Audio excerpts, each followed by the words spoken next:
안녕하세요. 이슈 애청자 여러분. 여러분과 함께 시장에 있는 이슈들을 짚어보는 시간 이슈 문을 활짝 열었습니다. 자, 여러분들께서는 지금 추석 연휴를 잘 보내고 계실 것 같은데요. 먼저 해피 추석 인사를 해야 될 것 같아요. 근데 저 혼자 하면 또 심심하니까 선생님 바로 모셔보고 함께 이야기 나눠보도록 하겠습니다. 선생님 안녕하세요. 예, 안녕하세요. 선생님 해피 추석. 여러분들 해피 추석. 자, 저희가 이 방송이 토요일, 일요일 업로드가 되고 월요일에 라이브 방송 2시에 시작될 예정이니까요. 저희 방송 보시는 분들 월요일에 꼭 시간 내셔서 함께 하시면 좋을 것 같아요. 자, 일단 추석을 앞두고 우리가 일전에 원전, 방산, 수소에 집중해야 된다라는 얘기를 했어요. 근데 추석까지는 좀 쉬어가는 장세가 되지 않을까 했는데 정말 지루한 장세가 연출이 됐죠. 자, 특히나 추석 전 바로 목요일이 내마녀의 날 쿼드러플 위칭데이라서 시장은 상승보다는 하방 압력이 굉장히 강한 상황이었는데요. 긴 추석 연휴를 앞두고 있는 우리 증시, 여러분들 한 주 동안 어떻게 대응하셨는지 진단해보고 추석 이후에 대응 전략까지 세워볼게요. 자, 일단 선생님 추석 전에 월화수목 상황을 좀 브리핑 해볼까요? 그러니까 원달러 급등 속에 하락 추세가 우위였죠.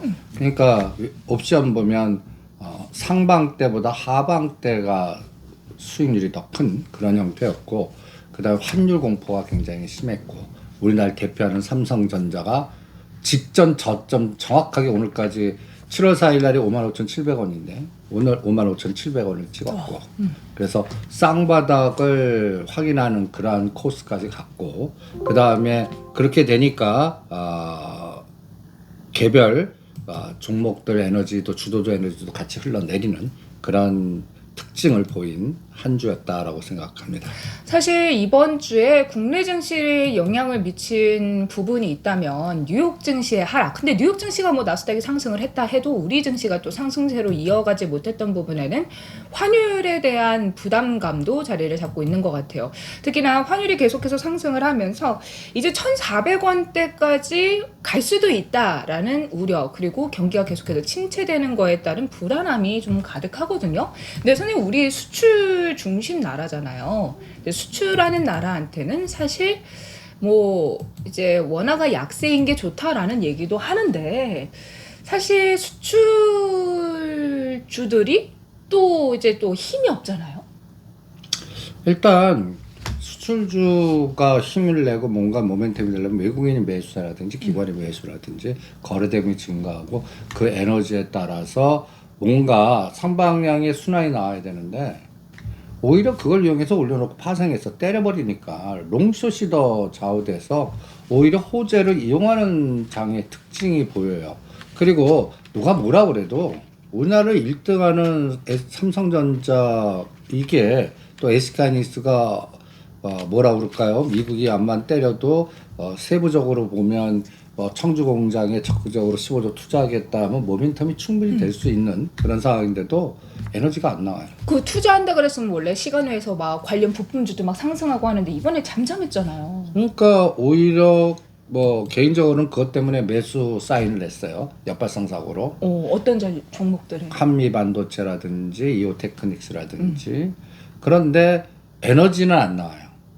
근데 에너지는 안 나오는데 왜 역발상으로 매수 전략을 주셨어요? 일단은 52주 최저가 싸고, 첫 번째 위치가 좋고, 그다음에 두 번째는 시장이 기대는 안 할 정도로 지쳐 있거나 관심이 없다는 얘기예요. 지금 현재? 예. 그래서 다 물려 있는 사람만 있고 새로운 모멘텀이 없다는 얘기예요. 사고 싶지도 않고.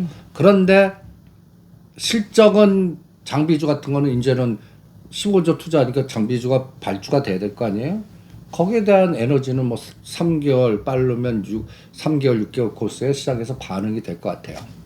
근데 이제 반도체 슈퍼사이클이 끝났다, 뭐 이제는 수익성 악화 구간으로 갈 거다라고 하는데, 투자를 한다 그래도 그 부분이 긍정적으로 영향을 미치긴 시장 상황이 좋지 않잖아요. 그거는 그 메이저 삼성전자, SK하이닉스 얘기고, 부품단은 또 다르다. 부품단은 일단은 매출 주면 잡힐 거 아니에요. 투자는 들어가니까 어쨌든 한다고 한 거니까. 근데 또 이제 반도체 그 얘기를 하면 원래는 우리나라로 들어오기로 했던 대만 기업이 우리나라를 패싱하고 미국으로 갔다라는 얘기가 있잖아요. 그럼 이런 이야기를 통해서 볼 때 반도체 업황 전반적으로 좀 투심이 위축될 수밖에 없는 상황인데.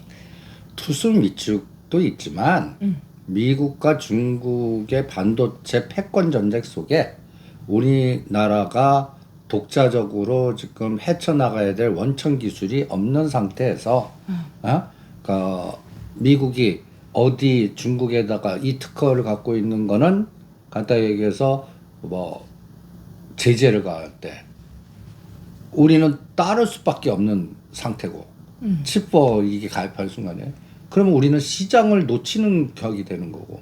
그렇죠. 그러니까 그걸 또 미국이 방어해 주냐? 안 방어해 주고. 그냥 당장 빨리 미국 들어와서 일자리 창출 뭐 해서 공장 짓고 여기서 풀어라 그러고.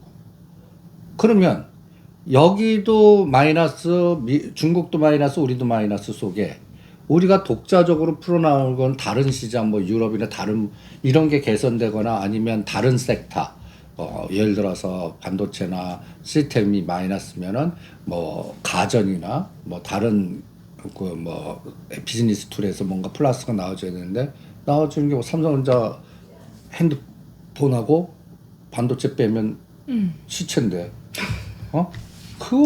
이게 개념이 안 잡히는 거예요, 그냥. 그러니까 이럴 수밖에 없겠죠. 그럼에도 불구하고 이 가격은 싸다.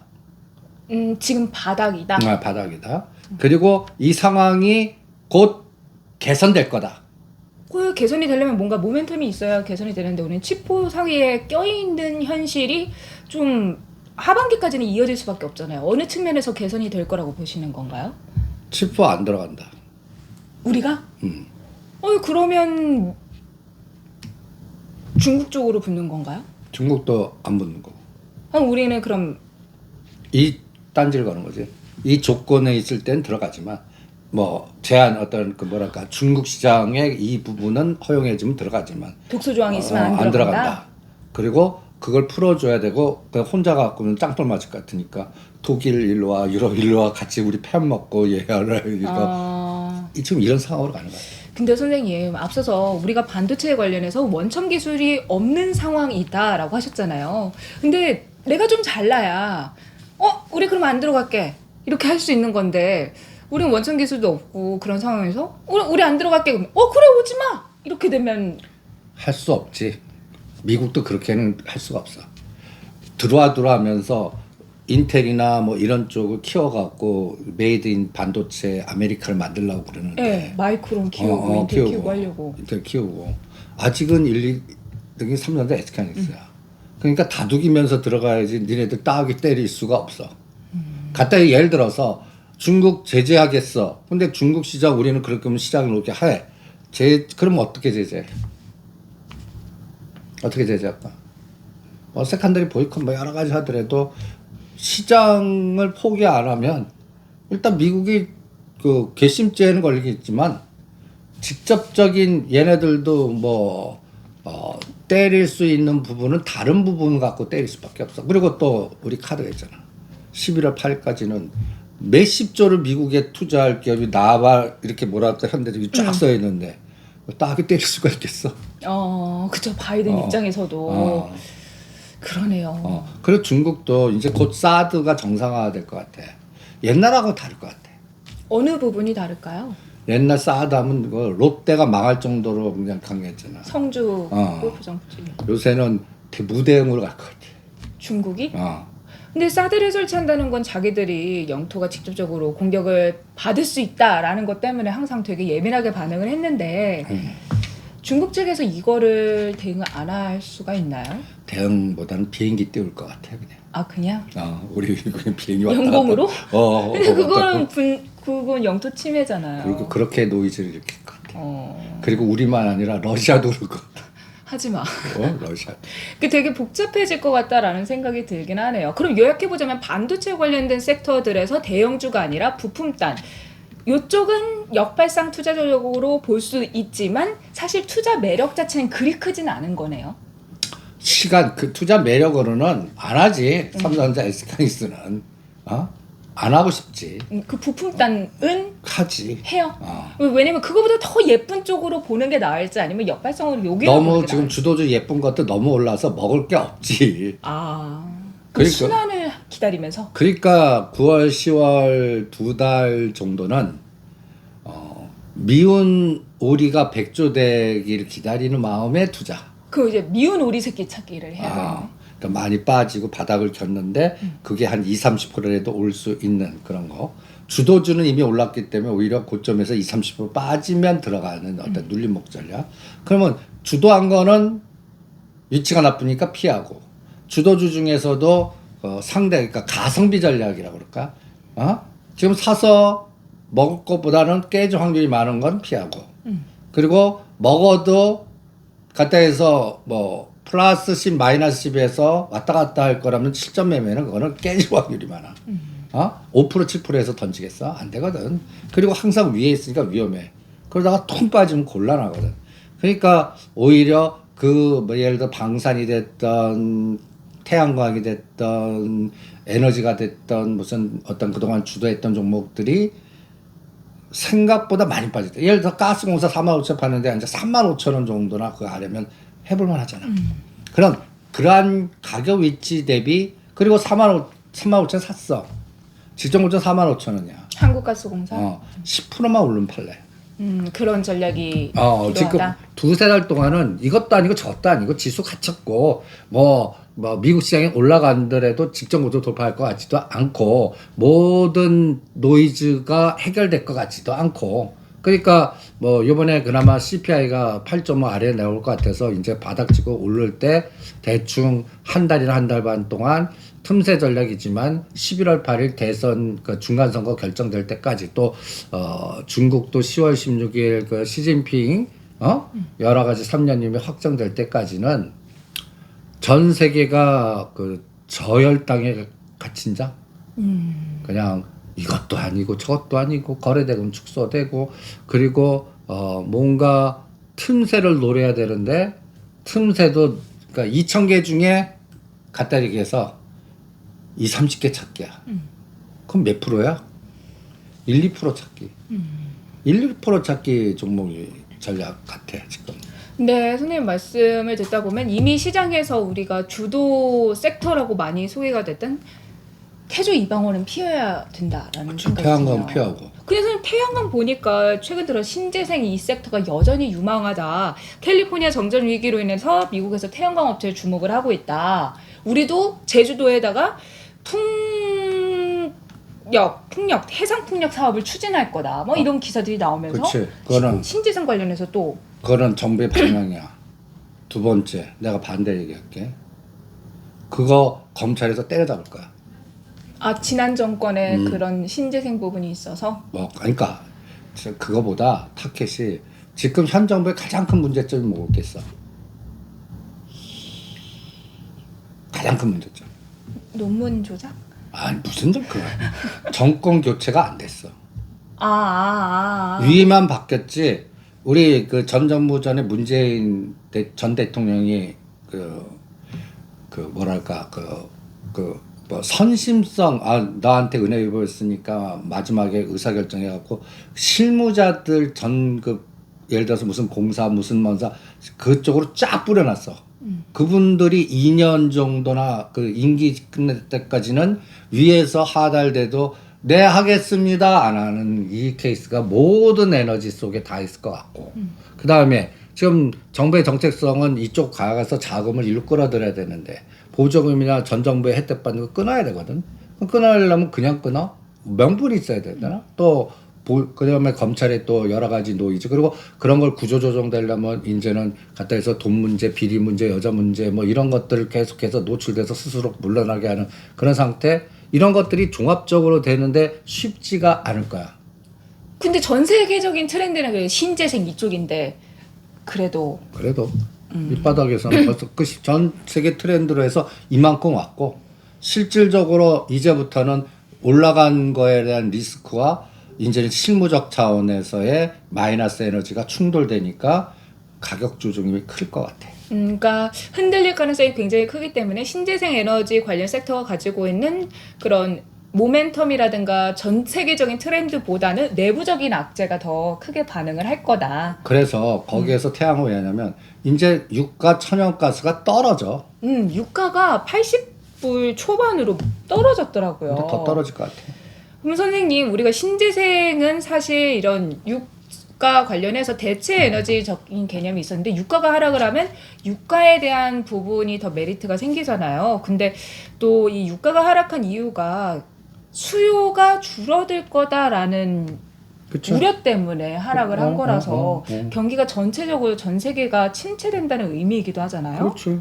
그러면 유가 관련해서 전 세계 경제가 침체되면 어쨌든 여행도 안 갈 텐데 침체하고 여행하고 무슨 상관이야? 돈이 없으니까. 돈이 없으니까? 넌 난 잘못. 돈 없으면 여행 안 가는데. 너니까. 돈 없어도 무지 갈 거다 이제. 돈이 없는데 여행 어떻게 가요? 너 20, 30대를 모르는구나. 전 10대라서. 야, 지금 자유여행이 풀리지. 제일 강하게 하는 게 하나투어 사야 돼. 아시아나항공 사야 돼. 오히려 이제는 여행 쪽이 개별 자유여행이 풀리는 순간에 경기가 침체든 말든 갈려면 간다. 아니 나는 스트레스 갈래. 일을 쉬더라도 갈래. 이 에너지가 한번 폭발할 것 같아. 근데 사실 이 부분은 코로나로 인해서 우리가 여행을 너무 못하다 보니까 이게 억제되어 있는 수요들이 한 번은 터질 때가 됐다라는 생각도 있긴 해요. 사실 유가 하락에 의해서 또 항공주들이 관심을 받고 상승을 했는데, 자 그러면 선생님, 항공주에서 지금 살만한 거 아시아나항공, 뭐 제주항공, 뭐 진해요, 대한항공, 그런 건 안 할래. 왜 하필 아시아나예요? 가격대 메리트가 지금 14,000원 정도고 14,000원에서 12,000원 매력이 있고 그 다음에 지금 가장 나쁜 환경이야. 아시아나항공이? 유가가 갖다 해서 $1가 급등했잖아. 그쵸. 한 차선 제일 많은 기업이 비행기야. 리스를 해다가 비용 달러로 갚아야 되니까. 이 부분이 이제는 올랐다 빠지고 유가가 또 급등하면 항공주 마이너스인데 이제 떨어지잖아. 그러니까 지금은 나쁜데 앞으로 6개월 후에는 좋아질 것 같아. 주가를 지금 사지 마세요, 나빠요, 클라스 하는 거를 중점적으로 사고 지금 이구동성으로 여러분들 증권방송 뉴스에서 10번이면 9번 떠드는 건 피하고 태조의 방어. 그러면 정확하게 정답이야. 실전에서는. 그게 중요한 것 같아. 그럼 아시아나항공, 그럼 참 좋은 여행, 노랑푼선. 거기서 하나 내지 두 개 대장 하나투어 아시아나항공 왜 찍냐. 주변 항공주 노, 국내 항공주 노. 그러면 국제적인 물류나 항공 할 수 있는 거 대한항공, 아시아나항공인데 대한항공은 한진카라고 또 아직도 노이즈가 있어서 노. 그러다 보니까 제거하니까 아시아나항공만 남은 거고, 그다음에 하나투어가 이제 일본발 지방 개별 은행 여행 이런 것들 쇼가 무지 터질 것 같아. 특히 금년 말부터 내년 초까지. 그러니까 그런 부분을, 근데 주가는 거의 50 최저까지 이제 겨우 올라오려고 그러고, 이런 것들을 선별해서 지금 환경은 그쪽이 나쁜데 6개월 코스로 좋아질 거를 한다. 이 논리고, 그 다음에 내가 왜 천연가스나 태양광 이런 거 하지 말자 그러면 이미 많이 급등했잖아. 현대에너지 솔루션, 하나솔루션이라든지 이런 거 보면 헐이거든. 그러면 여기에 대체제를 골라야 될 것 같아. 왜? 지금 우크라이나에서 뭐 또 가스관 가지 않기고 막 하는데 왜 천연가스 떨어져? 왜 떨어져? 더 올라야지. 그러면은 우리가 유가가 하락과 관련해서는 항공 여행주를 관심 있게 봐야 된다라는 부분인 거고, 최근 들어서 여행 수요가 급증하고 있고 그 예약을 하는 게 굉장히 많아졌다는 부분에서도 우리가 이런 부분 같이 엮어서 볼 수 있을 것 같아요. 그럼 국내 여행 가는 것뿐만 아니라 해외에서 우리나라에 여행을 오는 뭐 카지노주들은 어떻게 볼까요? 아직까지 해외에서는 안 올 것 같아. 매력이 없어서. 매력이 없는 것보다는 앞으로 우리나라 주변으로 컨트리 리스크가 굉장히 높을 것 같아. 군사적. 대만, 북한, 뭐 이제 약간. 간단히 얘기해서 푸틴이 또 시진핑이 9월 15일 날 만나. 그럼 다음 타겟은 동북아시아야. 내가 단어만 얘기할게. 칩4 미중 간의 갈등 구조. 대판 싸울 거야. 그거를 이거 싸우는 현상을 다른 걸로 보복을 할 거라고 봐. 그러면 뭐 엔터라든지 그 다음에 미국은 미국대로 단 거 딴지를 걸 것 같아. 이거 당장 지네들도 필요한 거니까. 그러면 최근에 이제 그 러시아가 지금 왜 유럽이 약발이 안 먹힐 거라고 내가 판단하고 천연가스는 떨어질 거라고 보냐면 원전 다시 돌린다 그랬잖아요. 아니 이미 재고가 8, 90을 찼어. 그러니까 금년 겨울까지는 살아. 그리고 이제는 대체제로 가는 거야. 천연가스의 대체제? 원전, 석탄. 그러면 오히려 수소 에너지. 그래서 대체제로 가자는 거야. 그러니까 저 태양광이나 풍력보다 지금 그쪽으로 갑시다 하는데 이거는 시간 인터벌이 너무 커. 그럼 노화되거나 폐쇄됐던 원전을 재가동시켜주는. 그럼 재가동하려면 그걸 수리하거나 뭐 할 수 있는 그런 부품 딴 종목. 이런 거를 오히려 들여다보거나 아니면 또 미국 입장에서는 우리나 이렇게 말을 안 들으면 때릴 거야. 뭐로 때릴까? 뭐로 때릴 것 뭐로 같아? 때리죠? 응? 나는 반도체 지네들 돈 그러니까 현대차 이런 직격적으로 계속 들어와서 돈을 투자해갖고 미국에다 공장제 그런 거 안 때려. 때리면 우리가 스톱 시켜버리지. 응? 군사적 갈등 구조로 때릴 것 같아. 그래서 군사적 갈등을 유발시키면서 동북아 쪽에 굉장히 리스크가 커지는 환경이기 때문에 우리가 여행주와 관련해서는 이제 카지노나 이런 저 대회에서 사람들이 들어오는 쪽은 좀 피해보자라는 말씀이시네요. 그러니까 그게 차별화되는 거고 우리가 가는 것만 선별하는 그런 걸로 체크하고 있고 두 번째로는 군사적 갈등 구조가 요새 환율이 하루에 10원씩 움직이는 게 그 변동성에 공격하는 해지가 있는 것 같아. 그거를 미리 알고. 그래서 환율이 요새 어저께 같은 경우는 고점에서 거의 하루 만에 뭐 18원 그러니까 1390원에서 1370원 또 오늘 10원 올라 그러니까 미국 시장 올랐는데 올려놓고 떨어지는 게 다 그런 형태거든요. 그러니까 앞으로는 이렇게 그려야 될 것 같아. HYZ 축에 $1 삼성전자 종합주가 지수. 그래서 $1 10원 떨어지면 삼성전자 500원에서 1000원 오를 수 있다. 그럼 지수는 20-30포인트 오른다. 그런데 $1가 10원 이상 올라가면 삼성전자 500원이나 1000원 빠진다. 지수 20-30포인트 빠진다. 그러면서 이거 갖고 노상 2달간 싸울 것 같아. 근데 선생님 환율 관련해서 제가 좀 체크를 해보니까 사실 우리가 환율은 계속해서 짚어드리면서 일본은 엔저를 유지하고 있고 이제 강달러 기조를 계속해서 가지고 가니까 우리나라가 원화가 약세가 되고 있다라는 부분을 했잖아요. 근데 제가 어떤 자료를 보니까 주요 통화 달러 대비 하락률을 좀 짚어봤어요. 근데 8월 31일과 9월 6일 기준으로 비교를 했을 때 한국의 환율이 2.5% 하락했고 엔은 1.9%, 위안은 0.7, 유로는 0.7, 파운드 0.9%. 그래서 주요 통화국 대비 우리나라가 하락률이 더 약세가 더 컸다인데 12월 31일 그러니까 작년 대비로 보면은 우리나라 13.3% 하락했고요. 엔은 18.4%, 위안화가 8.4%, 유로가 12%, 파운드화는 14.2% 하락을 했어요. 그러니까 단기적으로 봤을 때 우리나라 돈이 값어치가 가장 많이 떨어져 보이지만 작년 대비로 보면 사실 파운드화의 값어치가 가장 많이 하락을 해서 상대적으로 보면 우리나라가 그렇게 막 원화가 똥값이 됐다 다른 나라 대비 이렇게 보기는 어려운 거 아닐까라는 생각이 들거든요. 그건 이론가적 사고야.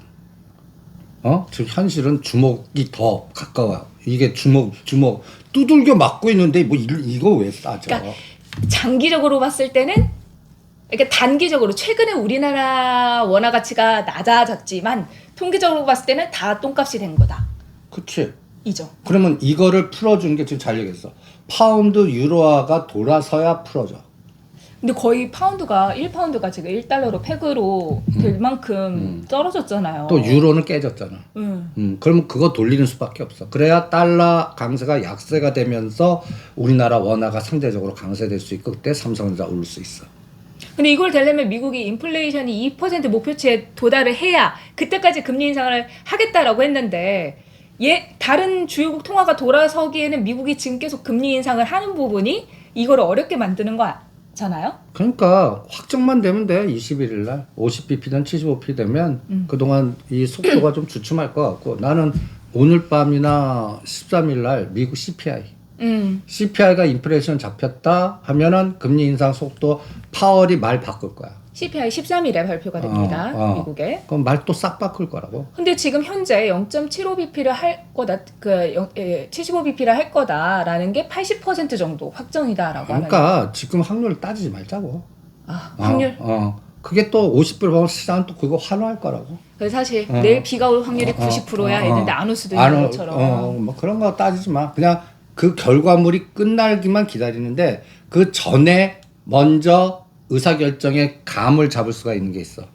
리가드 쪽 유로 그 은행에서 라가드 크리스탈 라가르드 75p만 해주면 유로화가 단계적으로 강세가 가. 그럼 달러 인덱스가 떨어져. 110에서 아래로 내려가. 왜냐하면 달러 인덱스 통화에 가장 영향력 있는 게 달러, 유로화, 엔이거든. 그러면 유로화가 터닝 포인트만 잡아줘도 달러 인덱스가 꺾여. 그럼 달러 인덱스 꺾이는 순간에 올라 우리는. 근데 오르는데 많이 못 가. 무슨 얘기인지 알겠지? 오르는데 못 많이 가. 못 가. 그러니까 시가상위 종목도 예를 들어서 현대차 3%. 오르는데 왜 많이 못 가죠? 그거 올 빌려다 때릴 거라니까. 아. 왜냐면 갖다 예를 들어서 2350, 70에서 그 재료가 나와도 2400과 2450에서 땡. 그러면 그거 노리고 시가상위 종목 배팅 3% 5% 뛰기. 할래? 대외적인 얘기를 하다 보면 속상해지는 것 같아요. 투자는 어떻게 해야 하는가? 나의 소중한 돈은 어떻게 불리지? 그러니까 종목 선택이 하늘과 땅이라는 시작이란 거야.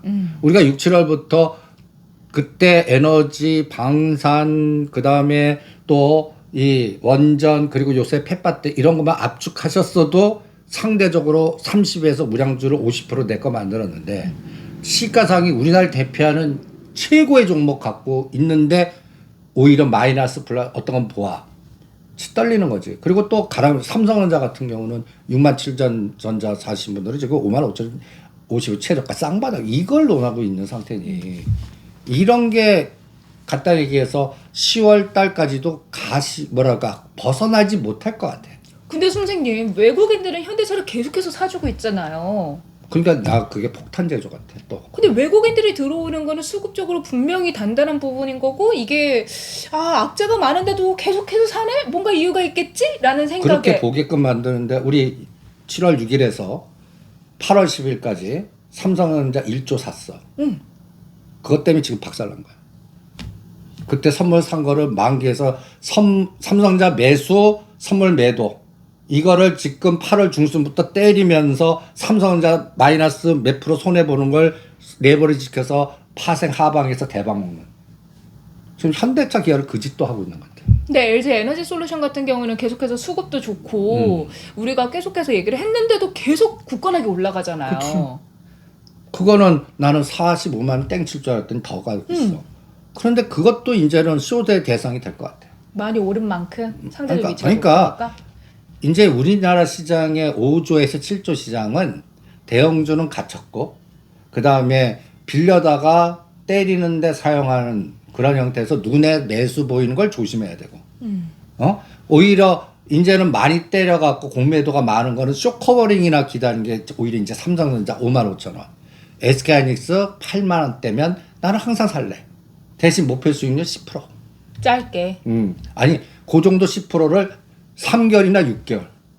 6개월에 10% 정도요? 그것밖에 그 정도밖에 안 보여. 10, 11, 12 연말까지. 그거를 벗어나려면 뭐가 나와야 되냐면 갖다 예를 들어서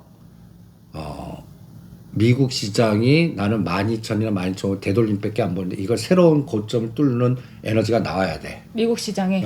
그러면 테슬라가 1000슬라를 넘어야 돼. 난 테슬라 갖고 판단을 해. 테슬라. 그런 에너지가 나오면 다시 또 상승장 에너지가 뭔가 나왔다는 얘기야. 기술적 오케이. 저렇게 싸우는 뭐가 변했다는 얘기야. 미국의 칼날이 둔화됐다든지 중국에서 서로 우리 서로 다칠 테니까 뭐 타협을 했다든지 그거 11월 8일까지는 불가능할 것 같거든. 그러니까 그 이후에 그걸 기대하려고 그러고 그 사이에는 갇혔다. 그 다음에는 또 요새 푸틴이 막 등장하는데 막 협박을 하잖아.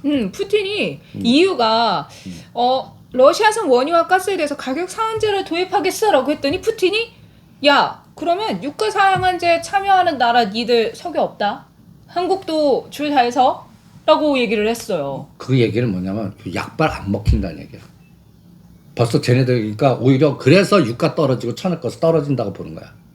그러면 뭐가 아니면 이제는 다음 카드로 우리나라는 군사적 갈등 구조 만들고 유럽에다가는 먹는 거 갖고 통제해서 우크라이나 그 봉쇄시키는. 그래서 이것을 막발 안 먹을 때는 이제는 유럽은 먹자로 가야 돼.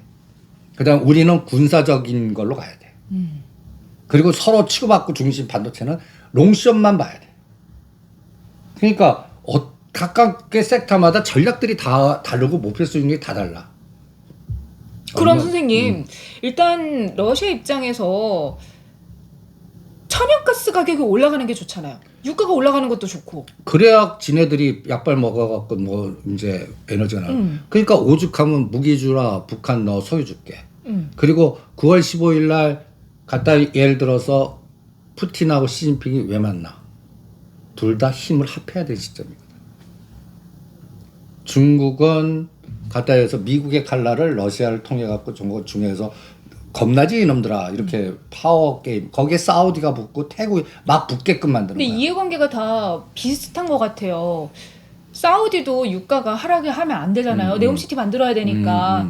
그러니까 우리가 위안화로 결제하는 거 오케이 할게 했는데 러시아 입장에서 위안화로 지금 달러 대금을 계산할 수 있게 했고 다들의 이해관계가 그쪽으로 또 한 세력으로 뭉치고 그렇지. 있으니까. 그러니까 각자 도생에 탈세계화는 갖다 해서 각자 중에 해쳐 모여야.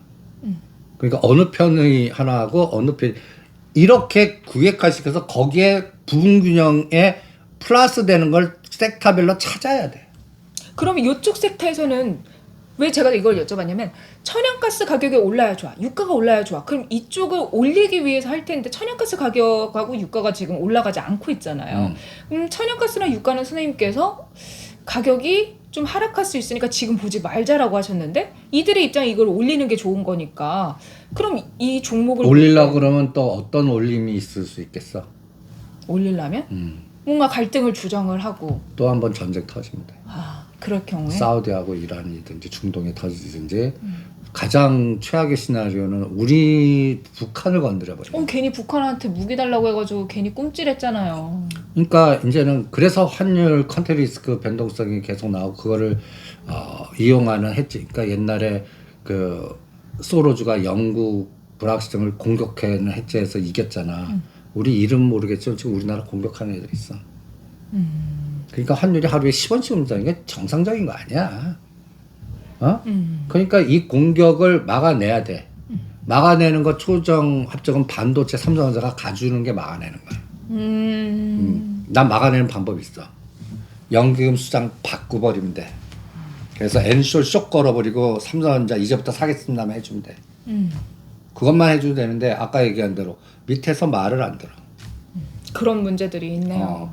자, 선생님 그러면 앞서서 유가 관련해서 정유주들 선생님께서 안 좋을 때 사야 된다라고 하셨는데 안 좋은 얘기가 들릴 때 사야 된다고 하셨는데 정유주들 지금 안 좋잖아요. 그러니까 그건 지금 사요? 정유주 왜 해? 안 좋을 때 사라고 하셨잖아요. 아니 정유주는 지금 어떤 끌기의 모멘텀이 없어. SK 뭐 이노베이션 오히려 S-오일. 나쁜 거니까 그건 항공주나 하나통만 보자고 그렇죠. 그쪽 관련. 그리고 물류 볼래. 물류.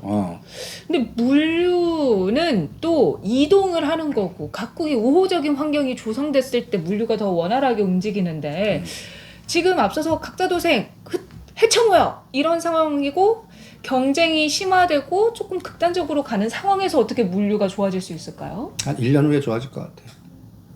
어느 부분에서 물류를 보라고 하시는 건지 궁금합니다. 간단해서 HMM하고 KCTC라는 물류, 항공도 물류인데 지금 주가가 박살나 있어. HMM 엄청 많이 빠졌죠. 그러니까 가격 메리트가 첫 번째. 두 번째로는 모든 오징어 설계들이 부산 신항을 키워서 북극 항로 개선하고 지금 기존 항로를 바꿔 이게 대륙의 세계들의 그 머니 게임이야. 근데 선생님 왜 부산에 우리나라 게 아니라 다른 나라들의 그게 많은 거예요? 간단히 예를 들어서 자본의 문제인 건가요? 자본이 들어와서? 그러니까 카타르도 들어와 있고 메칼리도 들어와 있고 뭐 그래 오징어 세력들이 그러니까 그거를 이제 일으켜서 뭔가 하려면 간단히 예를 들어서 우리 정부 찔러 갖고 여기 개발해. 그리고 이제는 저 수에즈 운하 돌아가는 거를 북극 항로 개척 새로운 신항로 개척이잖아. 이게 결론은 대륙의 시대의 패권 싸움이야. 대륙과 해양의 시대? 해양 세력은 미국과 영국, 오스트리아 이런 쪽이고 일본. 근데 해양의 세력을 새로운 물류길을 하는 북극 항로길이거든. 이걸 제일 집중하는 게 중국, 러시아, 중동. 싫어하는 건 미국이겠네요. 당연히 미국이지. 러시아 쪽으로 가야 되니까. 미국이지. 근데 그렇게 되면 훨씬 지금 가는 그 해상 교통 시간 걸리는 것보다 훨씬 단축이 될 것 같아. 14일 단축. 14일이요? 그럼 가격적인 부분도 많이 영향을 미치고. 그래서 지금은 HM 아직까지 똑같은 논리야. 뭐 막히고 가격이 발뜨기 운지 떨어지고. 근데 그러려면은 구리값이 올라가고 막 그래야 되는 거 아닌가요? 아, 그게 무슨 구리 갖고 생각. 넌 또 발뜨기 운지사 구리하고 오히려 피가 빠졌어. 그러면 Q만 커지면 돼. 물동량만 커지면 돼. 그러니까 구리를 봐야 되는 건 경제가 전체적으로 성장이 되면서 물동량이 증가할 경우인 거고 지금은 물류 자체가 새로운 항로를 통해서 커지는 상황을 이야기하는 거기 때문에 그걸 조금 나눠서 봐야 된다는 말씀이신 거네요. 그러니까 시차는 이거는 단기 시차 아니야. 거의 한 1년 후를 얘기하는 거야. 1년 후. 그러니까 저 아시아나항공 이것도 1년 후를 얘기하는 거야. 아, 지금 당장이 아니라? 바닥권이고 6개월에서 1년 후라면 시차적인 건 6개월 정도에 벌써 주가는 움직이지 않을까라는 생각 들어서 그런 개념을 보는 거고 그 다음에 그동안 HMM이 5만 원까지 갔던 거는 그 간단히 얘기해서 봉쇄, 발뜨기 운임지수 뭐 다 봉쇄 막히니까 P가 엄청나게 커져갖고 Q가 작아도 곱하기 P 곱하기 Q 하니까 매출이 어마무시해. 그런데 지금은 이제는 P가 급락을 하는 상태에서 우리는 Q만 커지면 되거든. 그럼 Q가 걸려면 이제 그 침체로 가면 안 되겠지. 그러면 간단히 예를 들어서 새로운 항로가 개척되고 물동량이 증가하면서 P 곱하기 P는 작아졌는데 Q가 옛날보다 뭐 3배, 5배 이렇게 커지는 그 에너지에서 가겠지. 여기서 P는 가격이고 Q는 물동량, 양 자체. 그치. 그러면 Q가 커질 수 있는 섹터가 뭔가를 찾아내는 게. 오, Q가 커질 수 있는 거. 뭘 실어서 날르지? 반도체. 반도체는 왔다 갔다 지금 서로도 죽자스 이렇게 싸우는 개념이야. 탱크. 방산. 오.